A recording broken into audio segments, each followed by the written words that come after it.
உங்களுக்கு ரொம்ப ரொம்ப பிடிச்ச ட்ரெஸ்ஸில் டீ கொட்டிடுச்சா? அப்போ அந்த கரையை எப்படி ஈஸியாக நீக்கணும்னு தெரிஞ்சுக்கணும்னு ஆசைப்பட்றீங்களா? இந்த வீடியோ உங்களுக்காக தான். உங்களுடைய சோஃபாவிலையோ பெட்லேயோ இல்லை உங்களுடைய கிளாத்லேயோ ஆயில் பட்டுடுச்சா? அந்த ஆயில் கரையை எப்படி ஈஸியாக ரிமூவ் பண்ணுறதுன்னு சொல்லிட்டு தெரிஞ்சுக்கணுமா? இந்த வீடியோ பார்த்து தெரிஞ்சுக்கோங்க. உங்களுடைய ஃபேவரட் ட்ரெஸ்ஸில் மற்ற ட்ரெஸ்ஸில் இருக்கக்கூடிய சாயங்கள் பிடிச்சிருக்குதா? அந்த சாயத்தை எப்படி ரிமூவ் பண்ணுறதுன்னு தெரிஞ்சுக்கணுமா? இந்த வீடியோ பார்த்து தெரிஞ்சுக்கோங்க ஃப்ரெண்ட்ஸ். ஓகே ஃப்ரெண்ட்ஸ், இப்போ நம்ம வீடியோக்குள்ளே போகலாம். டிப்ஸ் நம்பர் 1 பார்க்கலாம். டிப்ஸ் நம்பர் 1ல் நம்ம ட்ரெஸ்ஸில் படிஞ்சிருக்கக்கூடிய ஆயில் கரைகளை எப்படி ரிமூவ் பண்ணுறதுன்னு பார்க்கலாம். உங்கள் ட்ரெஸ்லேயோ சோஃபாவிலையோ பெட்லேயோ எந்த இடத்துலையா இருந்தாலும் பரவாயில்லைங்க. ஆயில் பட்ட உடனே இந்த மாதிரி உங்கள் கிட்டே இருக்கக்கூடிய பவுடரை வந்து, அதாவது ஃபேஸ்க்கு அப்ளை பண்ணுவோம்ல, அந்த பவுடரை வந்து இந்த மாதிரி எந்த இடத்துல ஆயில் பட்டுச்சோ அந்த இடத்துல ஸ்ப்ரெட் பண்ணி விட்டுருங்க. கொஞ்சம் நிறைய அளவுலேயே வந்து பார்த்திங்கன்னா ஸ்ப்ரெட் பண்ணுங்கள். அப்போ தான் அந்த பவுடர் வந்து சோஃபாலேயோ இல்லை ட்ரெஸ்லேயோ பட்டிருக்க அந்த ஆயிலை வந்து பார்த்திங்கன்னா அப்சர்வ் பண்ணிக்கும். அப்சர்வ் பண்ணதும் கொஞ்சம் நேரம் கழித்து ஒரு 5 மினிட்ஸோ 10 மினிட்ஸோ கழித்து அந்த பவுடரை நம்ம லைட்டாக ரிமூவ் பண்ணிட்டா போதுங்க. உங்களுடைய ஆயில் கரை ஃபுல்லாகவே ரிமூவ் ஆகிடும். இதுக்கு நீங்கள் சோப்பு போட்டு வாஷ் பண்ணணும்னு இல்லை, வேறு எந்த டிப்ஸுமே ட்ரை பண்ண வேண்டியதில்லை. ஜஸ்ட் பவுடர் இருந்தால் போதும். டக்குன்னு நீங்கள் பவுடர் எடுத்து ஆயில் பட்ட இடத்துல போட்டால் போதும். ஆயில் எல்லாத்தையுமே இந்த பவுடர் வந்து அப்சர்வ் பண்ணிக்கோங்க. பாருங்கள் எந்த அளவுக்கு வந்து பவுடர் ஆயில் அப்சர்வ் பண்ணிக்குதுன்னு சொல்லிட்டு. இப்போ நம்ம அந்த பவுடரை ஒரு 10 நிமிஷம் கழித்து ரிமூவ் பண்ணியாச்சு. ரிமூவ் பண்ண பிறகு ஒரு ஈரத்துணியை எடுத்து அந்த இடத்துல வந்து நல்லா ரப் பண்ணி எடுத்துக்கோங்க. அவ்வளோதாங்க, வேறு எதுவுமே செய்ய வேண்டியதில்லை. ஆயில் வந்து கிளாத்தில் பட்டாலும் சரி, இல்லை உங்களுடைய சோஃபாவில் பட்டாலும் சரி, இல்லை பெட்டில் பட்டாலும் சரிங்க, இந்த டிப்ஸை உடனே ட்ரை பண்ணி பாருங்கள். ரிசல்ட் வந்து சூப்பராக இருக்கும். ஃபுல்லாகவே ஆயில் கரை ரிமூவ் ஆகிடுங்க. பாருங்கள் எந்த அளவுக்கு கிளியராக ரிமூவ் ஆகிருக்குன்னு சொல்லிட்டு. இது ட்ரை ஆன பிறகும் உங்களுக்கு சூப்பராக இருக்கும் ரிசல்ட். ட்ரை பண்ணி பாருங்கள். இப்போ நம்ம டிப்ஸ் நம்பர் 2 பார்க்கலாம். டிப்ஸ் நம்பர் 2ல் இந்த மாதிரி பிளாஸ்டிக் கண்டெய்னர்ஸ் வந்து உங்கள்கிட்ட நிறைய இருக்கா? இந்த டிப்ஸ் உங்களுக்காக தாங்க. பாருங்கள், இது கூடவே நான் வந்து 2 சிரப் பாட்டில் வந்து ஒரே ஹைட்டில் இருக்க மாதிரி சூஸ் பண்ணி எடுத்திருக்கேன். இந்த பாட்டில் மேலேயும் அந்த கண்டெய்னருக்கு மேலேயும் கவர் பண்ணுறதுக்காக கலர் பேப்பர் வந்து கட் பண்ணி வச்சுருக்கேன். உங்களுக்கு தேவையான அளவுக்கு கலர் பேப்பரை கட் பண்ணி அந்த கண்டெய்னரை சுற்றி ஒட்டி விட்டுருங்க. அதே மாதிரி நம்ம இந்த 3 கண்டெய்னர் மேலேயும் அந்த பேப்பர்ஸை ஒட்டி எடுத்துக்கலாம். சிரப் பாட்டில்ஸ் மேலேயும் அந்த கலர் பேப்பரை ஒட்டி எடுத்துக்கலாங்க. இப்போ நம்ம சப்ஸ்கிரைபர் எல்லாருக்குமே ஒரு பெரிய ஹாய் சொல்லிக்கலாங்க.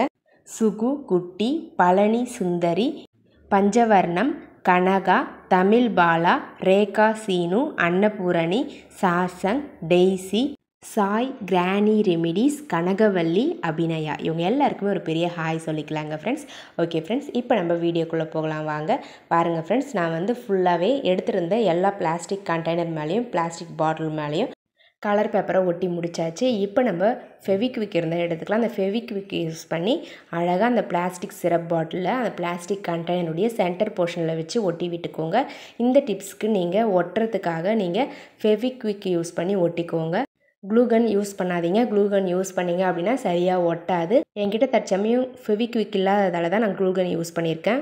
இந்த மாதிரி ஒட்டி எடுத்துட்டிங்க அப்படின்னா உங்களுக்கு ஒரு சூப்பரான 3 லேயரில் இருக்கக்கூடிய ஒரு சூப்பரான ஆர்கனைசர் கிடச்சிருங்க. பாருங்கள் ஃப்ரெண்ட்ஸ், இந்த ஆர்கனைசரில் நீங்கள் ஒவ்வொரு கண்டெய்னர்லேயும் ஒவ்வொரு பொருட்களை ஸ்டோர் பண்ணி வச்சுக்கலாம். உங்கள் கிட்டே இருக்கக்கூடிய மேக்கப் ஐட்டம்ஸ் எல்லாத்தையுமே இந்த ஒரே ஆர்கனைசரில் நீங்கள் ஸ்டோர் பண்ணி வைக்க முடியும். கீழே வந்து நெயில் பாலிஷ் பாட்டில்ஸு, மேக்கப் ஐட்டம்ஸ்லாம் வச்சு யூஸ் பண்ணிக்கலாம். மேலே ஏர் பேண்ட்ஸ்லாம் போட்டு ஸ்டோர் பண்ணி வச்சுக்கலாம். பட்ஸு, இந்த மாதிரி நிறைய ஐட்டம்ஸை வந்து பார்த்திங்கன்னா மேலே வந்து ஸ்டோர் பண்ணி வச்சுக்கலாம். உங்கள்கிட்ட என்ன பொருட்கள் இருக்கோ அதை போட்டு நீங்கள் ஸ்டோர் பண்ணி வச்சுக்கோங்க. இப்போ நம்ம டிப்ஸ் நம்பர் 3 பார்க்கலாம். டிப்ஸ் நம்பர் 3ல் என்ன பார்க்க போகிறோம்னு பார்த்தீங்கன்னா, நார்மலாக நம்ம யூனிஃபார்ம்லாம் குழந்தைங்களுக்கு போட்டு விடும்பொழுது எப்போவுமே வந்து பார்த்திங்கன்னா அந்த காலரில் தாங்க அழுக்கு ரொம்பவே படிஞ்சிருக்கும். ஸோ காலரை வந்து தேய்க்கிறதுக்குள்ளே நம்மளுக்கு கையெல்லாம் உடஞ்சே போயிடும். ஸோ இந்த மாதிரி நம்ம காலரில் அழுக்கு நிறைய படியாமல் இருக்கிறதுக்கு ஒரு டிப்ஸ் தாங்க. ஸோ துணியெலாம் வாஷ் பண்ணி முடித்த பிறகு குழந்தைங்களுக்கு யூனிஃபார்ம் போட்டு விடுறதுக்கு முன்னாடி நீங்கள் இந்த மாதிரி அந்த காலரில் வந்து கொஞ்சமாக நம்மளுக்கு ஃபேஸ்க்கு அப்ளை பண்ணுவோம் இல்லைங்களா, அந்த பவுடரை வந்து லைட்டாக வந்து அப்ளை பண்ணி விட்டுருங்க. பாருங்கள், அந்த காலரில் எந்த இடத்துல அழுக்கு படியுதோ அந்த இடத்துல வந்து பவுடர் அப்ளை பண்ணி விட்டுட்டு அதுக்கப்புறம் குழந்தைங்களுக்கு ஸ்கூலுக்கு போட்டு விட்டீங்க அப்படின்னா காலரில் அந்த அளவுக்கு அழுக்கு படியவே படியாதுங்க. உங்களுக்கு துணி துவைக்கும் போதும் ரொம்பவே ஈஸியாக இருக்கும். ஸோ இந்த டிப்ஸ் ட்ரை பண்ணி பாருங்கள். உங்களுடைய குழந்தைங்களுடைய யூனிஃபார்மாக இருந்தாலும் சரி, பெரியவங்க போடுற ஒயிட் ட்ரெஸ்ஸாக இருந்தாலும் சரி, இந்த டிப்ஸ் ட்ரை பண்ணி பாருங்கள்.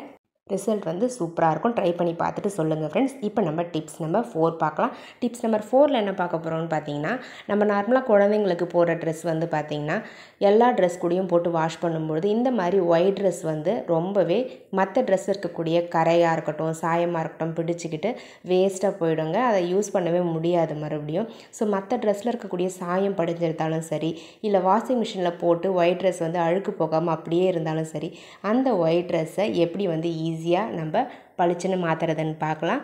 ஃபஸ்ட்டு நம்ம ஒரு கண்டெய்னரில் தண்ணி எடுத்துக்கோங்க. அந்த தண்ணியில் உங்கள்கிட்ட இருக்கக்கூடிய டிட்டர்ஜென்ட் வந்து 1 டேபிள் ஸ்பூன் அளவுக்கு சேர்த்துக்கோங்க. சோட்டா மாவு ஒரு 1/2 ஸ்பூன் சேர்த்துட்டு அந்த பாத்திரத்தை அப்படியே அடுப்பில் வச்சு அந்த தண்ணியை ஹீட் பண்ணிக்கோங்க. ஹீட் பண்ணும்பொழுது நம்ம எடுத்து வச்சுருக்க அந்த ஒயிட் ட்ரெஸ்ஸை அழகாக அது உள்ளே போட்டு விட்டுருங்க. போட்டு விட்டுட்டிங்க அப்படின்னா உங்களுக்கு கொஞ்சம் கொஞ்சமாக தண்ணி சூடாக சூடாக அதில் இருக்கக்கூடிய அழுக்கு எல்லாமே ரிமூவ் ஆகிடும். நம்ம இது கூட என்ன சேர்க்க போகிறோம்னு பார்த்திங்கன்னா, இந்த மாதிரி ஃபேப்ரிக் ஒயிட்னர் இருக்குது இல்லைங்களா, அந்த ஒயிட்னரை கொஞ்சமாக ஒரு 1/2 மூடி அளவுக்கு சேர்த்துக்கோங்க. சேர்த்துட்டு நல்லா மிக்ஸ் பண்ணி விட்டுருங்க. இப்போ இந்த தண்ணி கொதிக்கிற வரலும் வெயிட் பண்ணுங்கள். தண்ணி நல்லா கொதிக்கட்டும். தண்ணி கொதிக்க ஆரம்பித்து ஒரு 2 நிமிஷம் வந்து நல்லா கொதிக்கட்டுங்க. அதுக்கப்புறம் நம்ம அடுப்பை ஆஃப் பண்ணிக்கலாம். பாருங்கள், தண்ணி கொதிக்க ஆரம்பிச்சிருச்சு. இந்த துணியை வந்து அடிக்கடி நல்லா திருப்பி விட்டுக்கிட்டே இருங்க. அப்போ தான் எல்லா பக்கமும் இருக்க அழுக்கும் வந்து பார்த்திங்கன்னா ஃபுல்லாகவே கிளியராக உங்களுக்கு ரிமூவ் ஆகும். ஸோ இந்த டிப்ஸை யூஸ் பண்ணி நீங்கள் உங்களுடைய சாயம் படிஞ்சிருக்கக்கூடிய துணிகளாக இருக்கட்டும், இல்லை ரொம்பவே இந்த மாதிரி அழுக்காக இருக்க துணிகளாக இருக்கட்டும், க்ளீன் பண்ணிங்க அப்படின்னா சூப்பராக ரிசல்ட் கிடைக்கும். ஸோ 100% வந்து ஃபுல்லாக கிளியர் ஆகிடும்னு சொல்ல முடியாது. நம்ம நார்மலாக வாஷ் பண்ணுறதை விட இந்த டிப்ஸை ட்ரை பண்ணிங்க அப்படின்னா 70% அழுக்கு வந்து ஃபுல்லாகவே ரிமூவ் ஆகிடும். அந்த ட்ரெஸ்ஸில் இருக்கக்கூடிய சாயமும் 70% ரிமூவ் ஆகிடுங்க. பாருங்கள், இப்போ நான் தண்ணி கொதிச்சிருச்சு. அதுக்கப்புறம் அடுப்பு ஆஃப் பண்ணிவிட்டு அந்த கிளாத் எடுத்துக்கிட்டேன். அந்த கிளாத்துக்கு மேலே லைட்டாக சோப் போட்டுக்கலாம். சோப் போட்டு நான் வந்து ஃபஸ்ட்டு கையிலேயே கசக்கி எடுத்துக்கிறேன். கசக்கி எடுத்துகிட்டு அதுக்கப்புறம் ப்ரஷ் பண்ணியும் எடுத்துக்கிறேங்க. ஸோ இந்த மாதிரி நம்ம க்ளீன் பண்ணி எடுக்கும்போது இந்த ட்ரெஸ்ஸில் இருக்கக்கூடிய சாயம் ஃபுல்லாகவே ரிமூவ் ஆகிடும். எந்த அழுக்காக இருந்தாலும் உங்களுக்கு ஈஸியாக ரிமூவ் ஆகிடுங்க ஃப்ரெண்ட்ஸ். பாருங்கள், நான் வந்து ரொம்பலாம் அழுத்தி தேய்க்கல, லைட்டாக வந்து தேய்ச்சி எடுத்துக்கிறேன். இந்த மாதிரி நீங்கள் லைட்டாக ப்ரஷ் பண்ணிவிட்டு அதுக்கப்புறம் நார்மல் வாட்டரில் நீங்கள் வாஷ் பண்ணி எடுத்துட்டிங்கன்னா சூப்பராக ரிசல்ட் கிடைக்குங்க. பாருங்கள் ஃப்ரெண்ட்ஸ், நான் ஃபுல்லாக க்ளீன் பண்ணி முடிச்சிட்டேன். அவ்வளோதாங்க. இப்போ நம்ம இந்த கிளாத்தை நார்மல் வாட்டரில் வாஷ் பண்ணி எடுத்துக்கலாங்க. எப்போவுமே துணி அலசுகிற மாதிரி நல்லா அலசி எடுத்துக்கோங்க. 1 or 2 டைம்ஸ் வந்து நல்லா நார்மல் வாட்டரில் அலசிட்டு அதுக்கப்புறம் காய வச்சு எடுத்துக்கோங்க. இப்போ வந்து மழை பெஞ்சிக்கிட்டு இருக்கிறதால என்னால் காய வைக்க முடியல டக்குன்னு. ஸோ அதனால் இது வந்து ஈர கிளாத் தான், அலசிட்டு உங்களுக்கு அப்படியே காமிச்சிருக்கேன். ஸோ காயறதுக்கு முன்னாடி இந்த அளவுக்கு பிரைட்டாக இருக்குங்க. காஞ்ச பிறகு இன்னுமே உங்களுக்கு ரிசல்ட் சூப்பராக இருக்கும். பாருங்கள், இந்த மாதிரி இந்த கிளாத்தை இந்த அளவுக்கு பிரைட்டாக மாற்றிருக்கோம். ஸோ காஞ்சுது அப்படின்னா உங்களுக்கு இன்னுமே ரிசல்ட் வந்து நல்லாவே தெரியும். ஸோ ட்ரை பண்ணி பாருங்கள். ட்ரை பண்ணி பார்த்துட்டு ரிசல்ட் எப்படி இருந்தது அப்படின்றத கமெண்ட் செக்ஷனில் கமெண்ட் பண்ணுங்கள். இப்போ நம்ம டிப்ஸ் நம்பர் 5 பார்க்கலாம். டிப்ஸ் நம்பர் 5ல் என்ன பார்க்க போகிறோம்னு பார்த்தீங்கன்னா, நம்மளுடைய ஃபேவரட் ட்ரெஸ்ஸில் வந்து பார்த்திங்கன்னா ஒரு டீயோ காஃபியோ ஊற்றிடுச்சு அப்படின்னா அதை எப்படி ஈஸியாக அந்த கரையை ரிமூவ் பண்ணுறதுன்னு பார்க்கலாம். நார்மலாகவே டீ கரையாக இருந்தாலும் சரி, இல்லை காஃபி இந்த மாதிரி எந்த கரையாக இருந்தாலும் சரி, டக்குன்னு நம்ம கரை படிஞ்சதுமே நம்ம ரிமூவ் பண்ணணுங்க.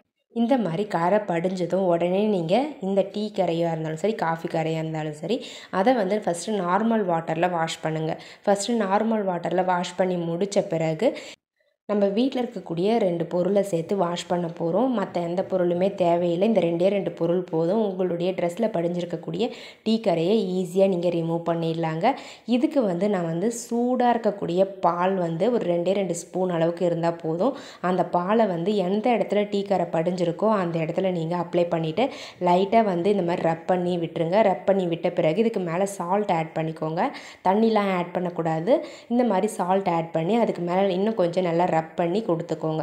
ஸோ இந்த மாதிரி நம்ம ரப் பண்ணும் பொழுது அந்த டீ கரை வந்து ஃபுல்லாகவே ரிமூவ் ஆகிடுங்க ஃப்ரெண்ட்ஸ். பாருங்கள், நான் ரப் பண்ண பிறகு உங்களுக்கு காமிக்கிறேன். உங்களுடைய ட்ரெஸ்ஸில் சாம்பாரோ குழம்போ கொட்டிக்கிச்சு அப்படின்னா கூட இந்த டிப்ஸை ட்ரை பண்ணி பாருங்கள். ரிசல்ட் வந்து சூப்பராக இருக்கும். பாருங்கள் ஃப்ரெண்ட்ஸ், நான் க்ளீன் பண்ணி முடிச்சிட்டேன். இப்போ நம்ம நார்மல் வாட்டர் போட்டு நல்லா வாஷ் பண்ணி அலசி எடுத்துக்கலாங்க. டீ கரையாக இருந்தாலும் சரி, சாம்பார் கரையாக இருந்தாலும் சரி, இல்லை மற்ற எந்த குழம்புகள் கொட்டியிருக்கக்கூடிய கரையாக இருந்தாலும் சரி, இந்த டிப்ஸ் யூஸ் பண்ணிங்கன்னா சூப்பராக ரிசல்ட் கிடைக்கும். பட் என்ன ஒன்றுனா டக்குன்னு யூஸ் பண்ணும். உடனே கொட்டின உடனே இந்த டிப்ஸை ட்ரை பண்ணுங்கள். காஞ்சிடுச்சு அப்படின்னா போகிறது கொஞ்சம் கஷ்டம். பாருங்கள் ஃப்ரெண்ட்ஸ், ஃபுல்லாகவே ரிமூவ் ஆகிடுச்சு. எந்த இடத்துல டீ கொட்டுச்சுன்னே உங்களுக்கு அடையாளம் தெரியாத அளவுக்கு பளிச்சுன்னு வந்து ரிசல்ட் கிடச்சிருக்கு. நீங்களும் இதே மாதிரி உங்கள் ட்ரெஸ்ஸில் படிஞ்சிருக்கக்கூடிய டீ கரையை ரிமூவ் பண்ணி பாருங்கள். இல்லை சாம்பாரோ மஞ்சளோ பட்டிருந்தா கூட இந்த டிப்ஸை ட்ரை பண்ணி பாருங்கள் ஃப்ரெண்ட்ஸ். ட்ரை பண்ணி பார்த்துட்டு ரிசல்ட் எப்படி இருந்தது அப்படின்றத கமெண்ட் செக்ஷனில் கமெண்ட் பண்ணுங்கள். ஓகே ஃப்ரெண்ட்ஸ், என்னுடைய டிப்ஸ் எல்லாமே உங்களுக்கு பிடிச்சிருந்தது அப்படின்னா மறக்காமல் இந்த வீடியோவுக்கு ஒரு லைக்கை தட்டி விட்டுருங்க. வீடியோஸை உங்கள் ஃப்ரெண்ட்ஸ் அண்ட் ரிலேட்டிவ்ஸ் கூட ஷேர் பண்ணிக்கோங்க. மறக்காமல் நம்மளுடைய சேனலை இன்னும் நீங்கள் சப்ஸ்கிரைப் பண்ணாமல் பார்த்துக்கிட்டு இருக்கீங்க அப்படின்னா சப்ஸ்கிரைப் பண்ணி சப்போர்ட் பண்ணுங்கள். அதுக்கு பக்கத்தில் இருக்க பெல் பட்டனையும் ப்ரெஸ் பண்ணுங்கள். அதுக்கு பக்கத்தில் இருக்க ஆல்ன்ற பட்டனையும் ப்ரெஸ் பண்ணுங்கள் ஃப்ரெண்ட்ஸ். அப்போ தான் நான் போகிற வீடியோஸ் உங்களுக்கு கூட நோட்டிஃபிகேஷனாக வரும். ஓகே ஃப்ரெண்ட்ஸ், இதே மாதிரி இன்ட்ரெஸ்டிங்கான ஐடியாஸோட நெக்ஸ்ட் வீடியோவில் பார்க்கலாம். தேங்க்யூ ஃபார் வாட்சிங் video. Thank you so much. Keep supporting me friends. Okay friends, பாய்.